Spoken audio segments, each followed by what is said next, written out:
3. Traduction en français. Intro. Salut à tous les esprits curieux. Vous êtes-vous déjà demandé quelles choses étranges on peut trouver à l'intérieur du corps humain? Attachez vos ceintures, car aujourd'hui, je vous emmène dans un voyage extraordinaire à travers les découvertes les plus bizarres. Le corps, une machine complexe. On le sait tous, le corps humain est une machine complexe et fascinante, mais parfois, il surprend même les experts. Commençons par quelque chose qui pourrait vous faire un peu frémir.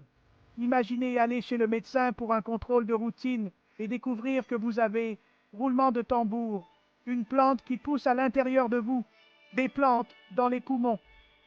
Oui, vous avez bien entendu. En 2009, un homme du Massachusetts s'est rendu à l'hôpital avec une toux persistante. Après quelques tests, les médecins ont découvert un petit pois en train de germer dans son poumon.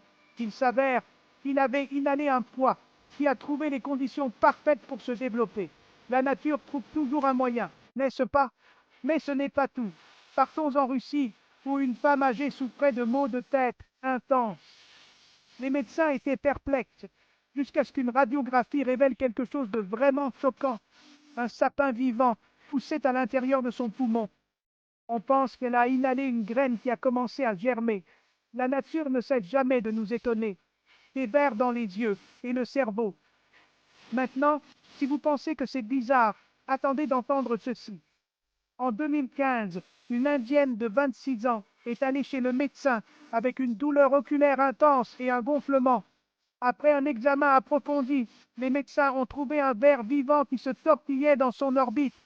Le ver a dû être enlevé chirurgicalement, et les images de l'opération sont à la fois fascinantes et terrifiantes. Et juste au moment où vous pensez que ça ne peut pas être plus étrange, laissez-moi vous parler d'un homme d'Inde qui avait plus de 100 ténias vivants dans son cerveau.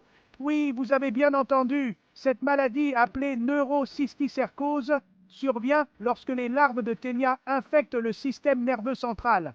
Cela nous rappelle à quel point la vie peut être résiliente et adaptable. Pourquoi ces choses étranges? Mais pourquoi ces choses étranges se produisent-elles?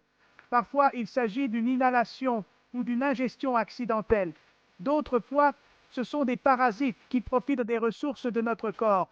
Dans tous les cas, le corps humain, avec toutes ses merveilles, peut aussi être un terrain de jeu pour l'inattendu. Conclusion. Alors, quelle est la conclusion à tirer de tout cela? Eh bien, outre le fait que nous devrions probablement faire plus attention à ce que nous inhalons ou ingérons, c'est aussi un témoignage de la résilience et de l'adaptabilité de la vie. Le corps humain est un vaisseau incroyable, capable d'héberger non seulement nous, mais parfois aussi un peu du monde extérieur. Merci d'avoir écouté, et si vous avez apprécié cette plongée dans le bizarre, n'oubliez pas d'appuyer sur le bouton j'aime et de vous abonner pour d'autres découvertes époustouflantes.